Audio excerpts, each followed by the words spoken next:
नमस्कार। कार्यक्रम कृषि दर्शन में आप सभी किसान भाइयों और बहनों का बहुत बहुत स्वागत है। किसान भाइयों, कृषि की नई जानकारियों के साथ आज हम फिर आपके बीच एक बार मौजूद हैं। आज हम जानेंगे पिछात अरहर की आधुनिक खेती कैसे करें और साथ ही साथ अगेती फूलगोभी की वैज्ञानिक खेती कैसे करें। तो आइए कार्यक्रम की शुरुआत करते हैं और देखते हैं कृषि समाचार। नमस्कार, खबरें खेती में आपका स्वागत है। मैं हूं रूपम। आइए एक नजर डालते हैं आज क्या है खास कृषि समाचार में। किसान खेती के अलावा बीज उत्पादन से भी जुड़े। बरसात के मौसम में पशुओं का बेहतर प्रबंधन करें, पशु हो सकते हैं बीमार। उन्नत तकनीक से करें मछली पालन। किसान भाइयों, बिहार राज्य बीज निगम प्रदेश के ज्यादा से ज्यादा किसानों को बीज उत्पादन से जोड़ने पर योजनाबद्ध तरीके से कार्य कर रहा है।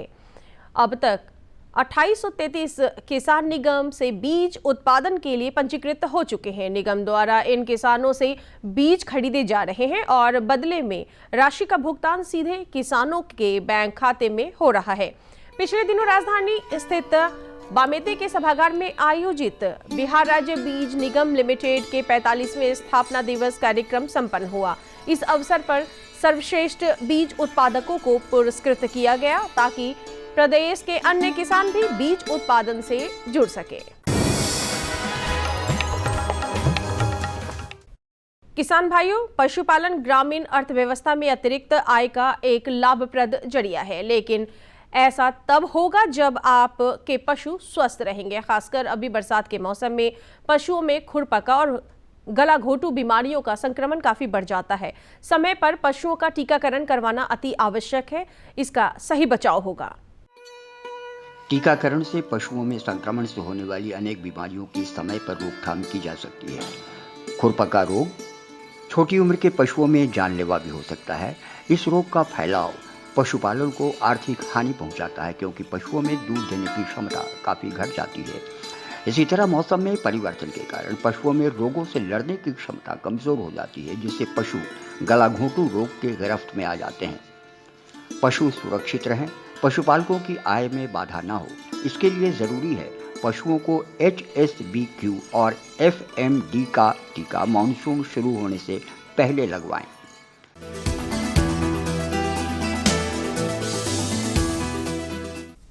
खेती की खबरों में आगे बढ़ते हुए आज आपकी मुलाकात वैशाली जिले के फरीदपुर ग्राम के निवासी प्रगतिशील किसान प्रभु दयाल सिंह से, जो लाल भिंडी की खेती कर अच्छा मुनाफा ले रहे हैं। हरी भिंडी तो सबने देखी और खाई होगी, लेकिन हमारे कृषि वैज्ञानिकों ने लाल रंग की भिंडी के वजूद को भी ढूंढ निकाला है। आज बहुत से किसान लाल भिंडी की खेती कर रहे हैं। कृषि वैज्ञानिक लाल भिंडी को हरी भिंडी की तुलना में ज्यादा पौष्टिक बताते हैं, जबकि किसान प्रभु दयाल सिंह बता रहे हैं कि लाल भिंडी की खेती भी वैसी ही होती है जैसे हरी भिंडी की। प्रभु दयाल सिंह की प्रगतिशीलता इससे भी झलकती है कि ये रासायनिक खाद का प्रयोग नहीं करते, सिर्फ जैविक खादों से ही लाल भिंडी की परवरिश कर रहे हैं। खर्च कम, मिट्टी का नुकसान कम, उत्पादन की गुणवत्ता बेहतर और मुनाफा लागत की तुलना में दोगुना।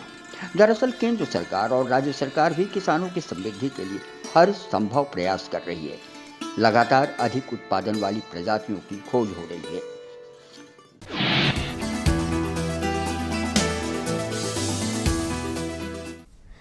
किसान भाइयों, आज बाजार में कई ऐसे कृषि उपकरण हैं जो किसानों की खेती का काम आसान कर देते हैं। उनमें से एक ऐसा ही कृषि यंत्र है रोटावेटर।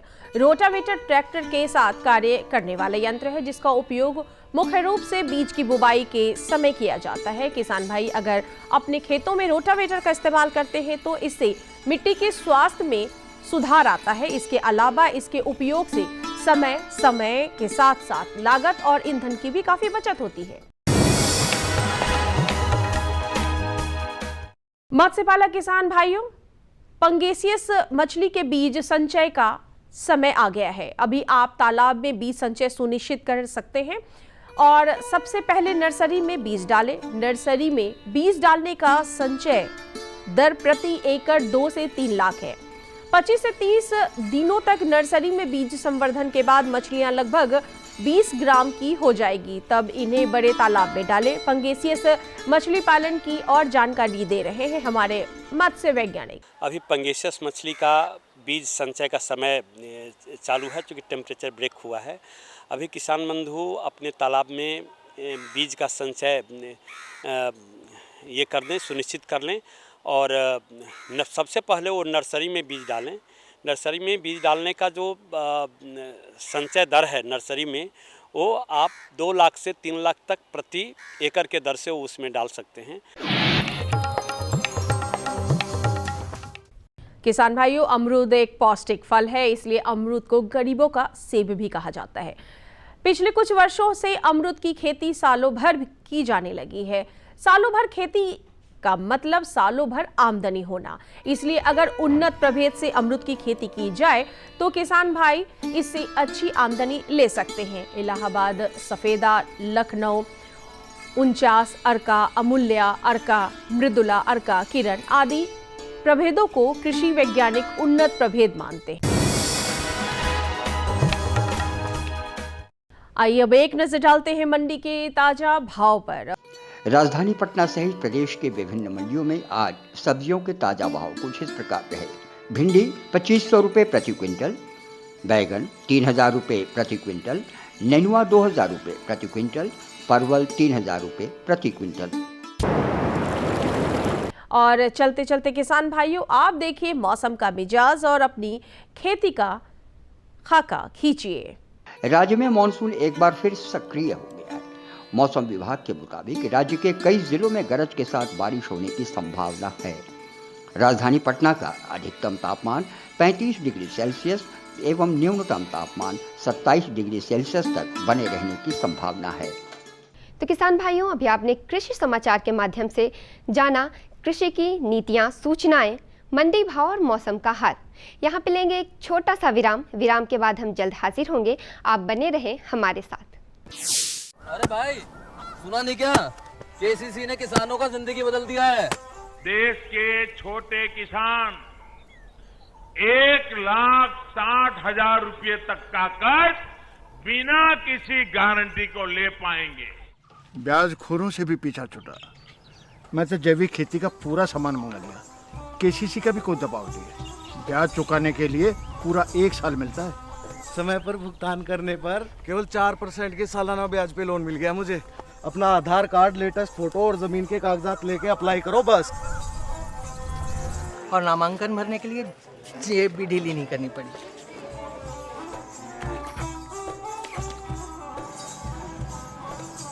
चाचा, उधार चुकाने के 24 घंटे के बाद उतने ही पैसे वापस निकाल सकते हैं। केसीसी ने किसानों की जिंदगी वाकई बदल दी है। तो आप भी किसान क्रेडिट कार्ड अपनाएं और सहजता से ऋण पाएं। विराम के बाद आपका एक बार फिर से स्वागत है।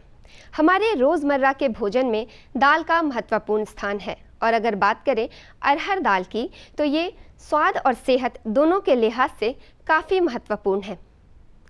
किसान भाइयों, इसमें पाए जाने वाले पौष्टिक तत्व हमारे ब्लड प्रेशर कंट्रोल करने में भी सहायक होते हैं। अगर आप इसकी खेती करना चाहते हैं या फिर कर रहे हैं तो अवश्य ही आधुनिक तकनीक से करें। तो आइए आज इसी विषय में हम विस्तार से चर्चा करेंगे और आपकी मुलाकात कराते हैं हमारे कृषि विशेषज्ञ डॉक्टर शिव प्रसाद सिन्हा से, जो कि हमें बता रहे हैं कि पिछात अरहर की आधुनिक खेती कैसे करें।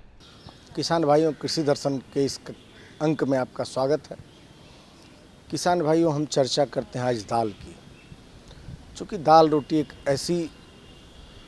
ऐसा भोजन माना जाता है जो हर आदमी की ज़रूरत है, और जब चर्चा हो अरहर की तो भला उसकी सौंधी महक किसके गले नहीं और किसके नाक में नहीं उतरती है।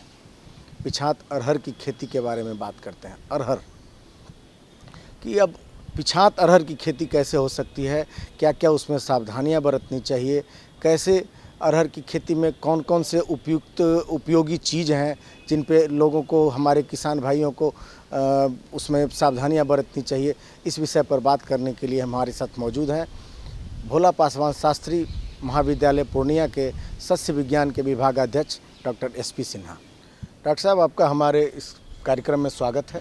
धन्यवाद सर, सबसे पहले हम जानना चाहेंगे कि पिछात अरहर की खेती में खेती की तैयारी और खेत की तैयारी दोनों, सर खेती की तैयारी कैसे हो, खेत की तैयारी कैसे हो, और सबसे बेहतर जो चीज़ उसमें मानी जाती है वो उत्तम किस्म की प्रजाति, तो प्रजाति कौन कौन सी हो? ऐसा है, अरहर हमारे लिए बहुत ही उपयोगी फसल है और हम किसान भाइयों के लिए अच्छा आमदनी का एक जरिया भी है इसकी खेती। और किसान भाई देखेंगे तो अरहर की जो खेती है वो कुछ प्रजातियां जो है, वो प्रजातियां में आपका जो है बहार जो कि अच्छी उपज देती है, दूसरी प्रजाति है आपका पूषा 9, तीसरी प्रजाति है मालवीय अरहर 13 और नरेंद्र अरहर 1। ये जो चारों प्रजातियां हैं इसको हम लोग लगा सकते हैं 1 जुलाई से लेके 31 जुलाई तक। कुछ एक आध सप्ताह लेट भी हो तो चलेगा। तो इस तरह से सबसे पहले खेत की जो तैयारी हम करेंगे किसान भाई, खेत की तैयारी करने के लिए सबसे पहले अच्छी तरह से जुताई करेंगे, गहरी जुताई करेंगे। गहरी जुताई करने के बाद डिस्क से या कल्टीवेटर से कई जुताई करेंगे। हर एक जुताई के बाद पाटा चला के मिट्टी को हल्की भुरभुरी कर देंगे और इसके बाद खेत में ऐसा खेत का हम लोग चयन करेंगे जहाँ पे ज़रा सा भी जल जमाव नहीं होता हो। चूँकि जल जमाव सहन नहीं करता है अरहर, तो अरहर को उसमें लगाएंगे। और इसके बाद बीज लेने की बात है तो जो अरहर की बात 4 प्रजातियाँ की हमने जिक्र किया है, उसका करीब 14 किलोग्राम से 15 किलोग्राम बीज प्रति हेक्टेयर की दर से लगता है। और बीज को किसान भाई लगाने के पहले, बुआई के पहले उपचार कर लेंगे। पहला उपचार हम लोग फफूंदनाशी से करेंगे जो 24 से 36 घंटा पहले बुआई के कर लेंगे। और वो फफूंदनाशी है आपका, आप लोग सभी जानते हैं, कार्बेंडाजिम, जो बाजार में बेविस्टिन के नाम से आता है। उससे 2.5 ग्राम दवाई प्रति किलोग्राम बीज की दर से उपचारित करके और तब बुआई करेंगे। और 2 उपचार और किसान भाई करेंगे। एक उपचार है हमारा उचित राइजोबियम कल्चर, यदि मिल जाए तो उचित राइजोबियम कल्चर से बुआई से 10 से 12 घंटा उपचार कर लेंगे। और एक PSB आता है, फॉस्फेट सोलुबलाइजिंग बैक्टीरिया, फॉस्फोरस घोलक जीवाणु जिसको कहते हैं हिंदी में, तो वो मिल जाए तो उससे भी उपचार कर लेंगे। ऐसा कार्य करने से हमारा उत्पादन 25-30% बढ़ जाएगा। तो किसान भाई ये कार्य जरूर कर लेंगे।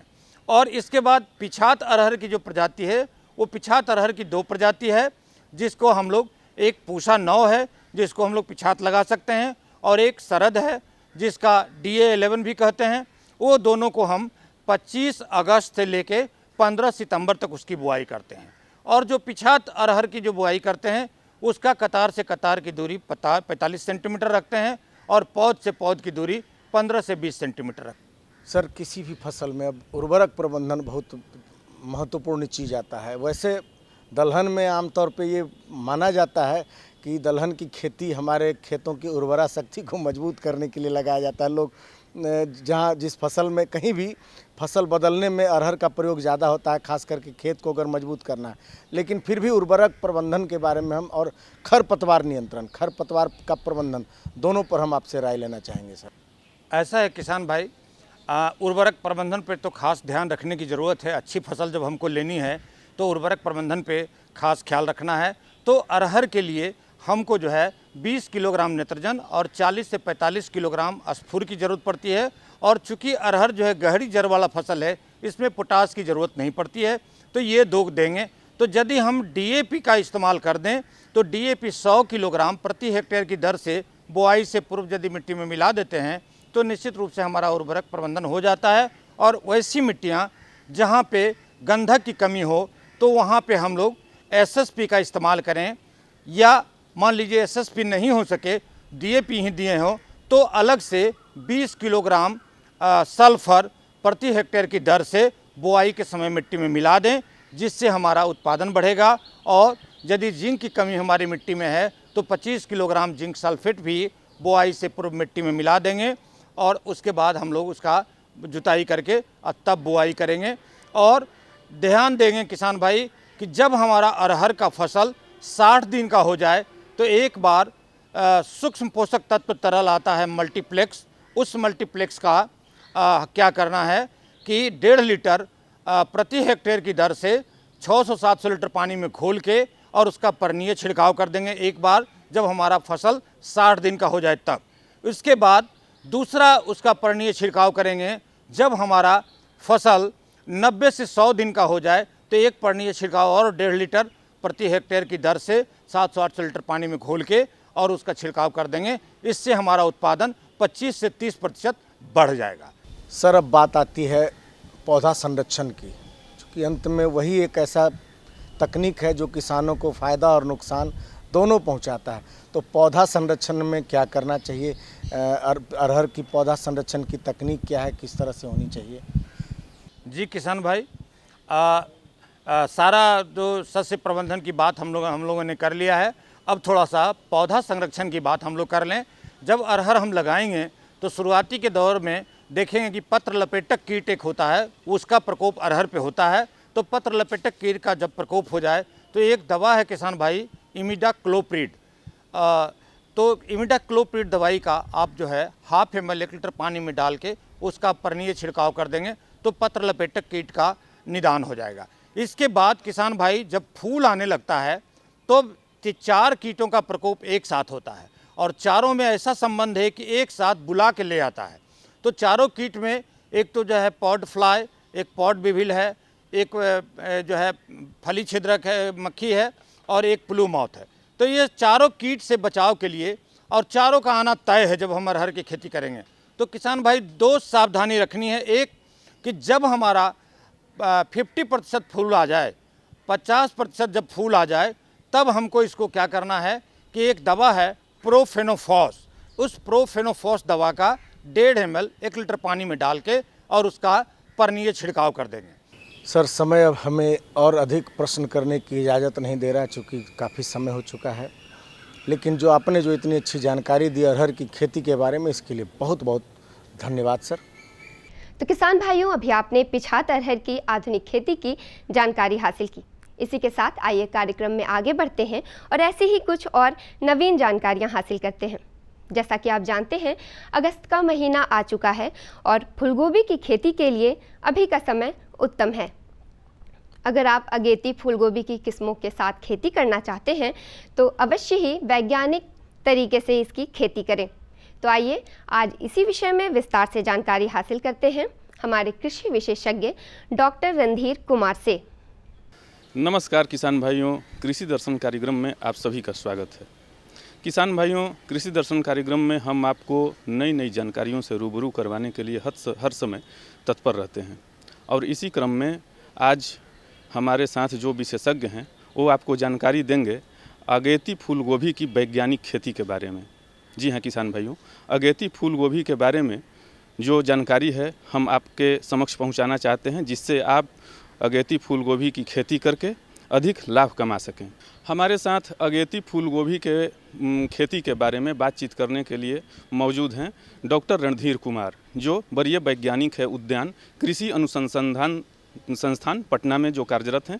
सर, कृषि दर्शन कार्यक्रम में आपका हार्दिक स्वागत है। धन्यवाद सर, अगेती फूलगोभी की जो वैज्ञानिक खेती है उसका महत्व क्या है? किसान भाइयों नमस्कार।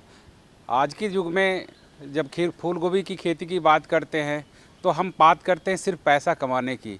हमारे किसान भाई जब मेन सीजन में फूलगोभी की खेती करते हैं तो एक फूलगोभी यदि 1.5 किलो का भी हो तो उसका दाम 10 रुपया 12 रुपया मिलता है। लेकिन वही जब आगात होता है फसल तो उसका आमदनी 4 से 5 गुना ज़्यादा मिलता है, यानी कि पीस पर बिकता है फूलगोभी। आज की डेट में भी आप यदि फूलगोभी खाना चाहते हैं, इसका स्वाद चखना चाहते हैं तो किसानों ने इसको लेकर के अभी बाज़ार में रखा हुआ है। बहुत सारी किस्में इसमें हैं। जो कहा जाता है कि फूलगोभी लगभग 6 तरह की फूलगोभी होता है, जो कुंवार महीने यानी आश्विन महीने से लेकर के और फागुन तक हम इसको हार्वेस्ट करते हैं। तो जो कुंवारी, अर्ली कुंवारी, आश्विन का जो वैरायटी है, आश्विन, कार्तिक, अगहन, ये 3 जो किस्में होती हैं जिसको हम अगेती किस्म कहते हैं। और इनका कभी वजन से बिक्री तो नहीं कि हमने देखा है, ये पीस से बिकता है। यदि जो किसान भाई इसका यदि अगेती में आगात में यदि खास करके यदि अनंत चतुर्दशी के आसपास से यदि निकालना शुरू कर दें, खास करके बिहार के किसान, तो उस समय 60 रुपये 70 रुपये जोड़ा से कम कोई भी फूल गोभी नहीं बिकता है। आज की डेट में भी 40 रुपये 50 रुपये पीस इसका निकल रहा है। तो ये अगेती फूल गोभी में कैश क्रॉप के रूप में ही हम बेसिकली इसको जानते हैं और इसकी बहुत सारी किस्में हैं और ख़ास करके मैंने भी 2 किस्म ईजाद किया है, सबौर अग्रिम और सबौर मुख्तार। ये दोनों किस्में हैं जिनका 1 हेक्टेयर में कम से कम 200 कुंटल 200 से 210 कुंटल प्रति हेक्टेयर के हिसाब से इसका उपज आता है और बहुत ही सुंदर सफ़ेद कर्ड वाला होता है। इसके अलावा और भी अरली कुंवारी, कतकी, ये सब जो किस्में हैं ये बाज़ार में उपलब्ध हैं। सर बहुत ही अच्छी जानकारी आपके द्वारा दी जा रही है हमारे किसान भाइयों को। सर इसी संदर्भ से जुड़ा अगला जो सवाल है कि जो हमारे किसान भाई अगर उन्नत प्रभेदों का, आपने जो बताया कि उन्नत प्रभेदों का चयन करके अगर अगेती फूल गोभी की खेती करते हैं तो सर पौधा जब उग जाता है, पौधा जब निकल जाता है ज़मीन से, तो आम तौर पर हम ये देखते हैं कि पौधा निकलने के क्रम में कीट व्याधियों का प्रकोप बहुत ही ज़्यादा होता है। तो सर उससे बचने के लिए हमारे किसान भाई कौन सा तरीका अपनाएं ताकि ज़्यादा पैदावार हो सके अगेती फूल गोभी की? सर इसके बारे में हमारे किसान भाइयों को बताया जाए। किसान भाइयों, जब हम अगेती फूल गोभी की खेती करते हैं तो इसमें लगाने का जो खरीफ सीज़न होता है, इसमें लगाने का जो दूरियां होती हैं वो 45 बाई 45 सेंटीमीटर की दूरी पर लगाते हैं। सघन होता है इसमें, चूँकि इसमें हमने पहले बताया कि काउंटिंग के हिसाब से ये पौधा बिकता है। जितना संख्या में आपका फूल गोभी होगा उतना ज़्यादा दाम मिलेगा, इसका उपज मिलेगा। तो इस हिसाब से आपको कहना ये चाहते हैं कि जैसे हम इसका सघन खेती करते हैं, जैसे जैसे क्रॉप आगे बढ़ता है, 28 से 30 दिन के आसपास में पूरे बिहार में एक जो बीमारी आती है उसका नाम है बैक्टीरियल विल्ट, जब जीवाणु मुरझा रोग, इसको ब्लैक स्पॉट डिजीज़ भी कहते हैं।